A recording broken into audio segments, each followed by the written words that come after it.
2007 to 2008. Chapter 12. Lineage. "Where do you want us?" Pam asks, looking over the cardboard boxes stacked on the dining room table. Of all the wives, Pam is the most outspoken, which makes her most like me. Joanne stands beside her to my right, and Kathy is a few feet away, leaning against the sparkling black granite of the kitchen peninsula. Our husbands are busy moving furniture from the other house.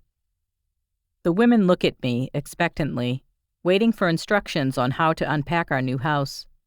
I look around the room. I have no idea where to start. All these things are new to me. Home, supportive friends, normalcy.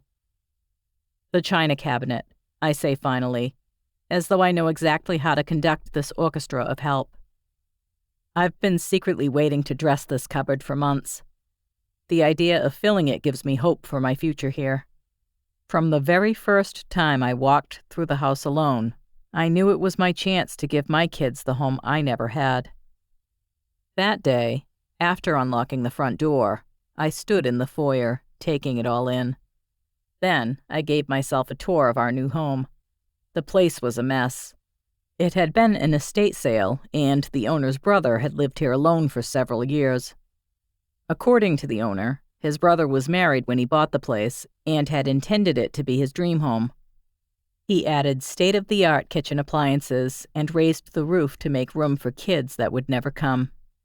When his wife left him and the house, the work ended, but he stayed here alone. After walking through the entire house, downstairs and up, I ended right here in the dining room. I stood in this same spot, looking at the cabinet, its dust-covered glass doors, imagining what it could be. It reminded me of my mother, and how when she was drug-free, bright-eyed and full of dreams, convinced that she'd beat heroin, she'd lead Chrissy and me through each new apartment, pointing out all the things she loved about the place. In one apartment, I remember her standing in the living room, gazing at what I thought was a dresser. "Look at these built-ins," she said, her eyes filled with promise. Being in that moment made me feel a sense of stability, rare for our family, as 3 years was the longest we lived anywhere. I thought about all my temporary places, the foster homes, shelters, and my apartment rentals. Back when I never knew how long I'd be able to stay in one home or another, I couldn't imagine I'd ever own a home. People like me and my siblings, who grew up in addiction and poverty, didn't have the money or resources it takes to own property. But now I have my own built-ins. I can create the security my mother couldn't, and build the foundation she talked about when I was a teenager, the one she said had to be strong enough to support a family. That's exactly what I plan to do. And not just for me and my kids, but for Chrissy and Philip, too. It'll be good for all of us to have a place to come together as a family. I smile at the thought of it. I open one of the boxes on the table in front of me, lift out one of the flat, newspaper-wrapped objects, and pull the paper away as though I'm opening a delicate gift. Inside is a plate, with gold rimming the edge and flowing across the top in an intricate floral design. It feels light in my hands, smooth except for the embossed pattern. I run my fingers over the large pink rose in the center, surrounded by forest green leaves and blue, yellow, and purple flowers. "Oh, that's so pretty," Pam says, leaning in for a closer look. Joanne and Kathy do the same before they each pull their own piece from the box.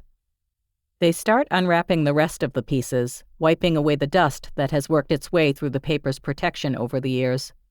"Where did you get it?" "Ronnie's mother." "That was nice," Kathy says. She's right, of course, but the gesture still surprises me. In the 7 years since Ronnie and I met, Mary and I have only had a handful of conversations. I'm not even sure she likes me. The day Mary offered me the set, we'd gone to Ronnie's parents' apartment for more renovation money, cash that Tom called a loan. Mary stepped out of the room and returned a few minutes later with a small cardboard box. She removed one of its contents and unwrapped a dainty teacup. "Do you want these?" she asked as she handed it to me. It's a 12-piece set. It was the third time she'd handed me a gift. The first was a $500 check at my baby shower for Serena, and the second was a gold pendant of the scales of justice on the day I became a lawyer. As I cradled the fragile cup, I was struck by the gravity of her offering. While I know little about lineage and pedigree, or how the dynamics of a real family work, I fully understood that Mary could have given her collection to her other daughter-in-law, the wife of Ronnie's brother, but she chose me. This was exactly what my new built-in had been waiting for. Of course, I managed, my throat tightening at the gesture. Maybe she was coming to see me as part of the family, and this was her way of welcoming me in. I couldn't imagine using such formal dinnerware, but yes, more than anything, I wanted the set. I turned to the cabinet behind me, its shelves now clean and bare, ready to welcome these beautiful pieces to their new home. I placed the first plate on the second shelf, but something doesn't look right. The design can't be seen from this angle. There has to be a better way. I lean the plate against the back wall, then quickly realize there's nothing to stop it from sliding down. After placing another freshly polished plate at its base for support, it seems stable enough, but the arrangement looks crude and unrefined. I stare at the awkward display, completely at a loss for how to make this work. This is not my forte, I say to the women, my tone light as I step aside. Without missing a beat, the three of them take over. Kathy, who has a way with design, positions herself in front of the cabinet and places each piece meticulously inside, as if following some invisible blueprint. Pam and Joanne hand the dishes to her, all of them working seamlessly as a team. Watching from the sidelines, I feel the familiar weight of being on the outside. Although these women seem to have accepted me into their group, I'm not quite sure I belong. They move with an easy confidence I don't possess, handling things that feel foreign to me as naturally as breathing. I slip away into the kitchen where the boxes of regular plates are. I know how to unpack those. With so many helping hands, the unpacking goes quickly. A few hours after our guests arrived, they say their goodbyes and leave our small family in our new home. Once Serena and Ronnie are in bed, I embrace my time alone. I go back downstairs, again taking my time as I move through the first floor, noticing even the smallest details. I'm proud of the work I've done here, laying tile and painting walls. At the back door, I flip on the light and open one of the side panels, letting in the warm August air and the chirping and peeping of wetland creatures. To me, it sounds like music. I turn off the light and walk back into the dining room, where I pause before the cabinet.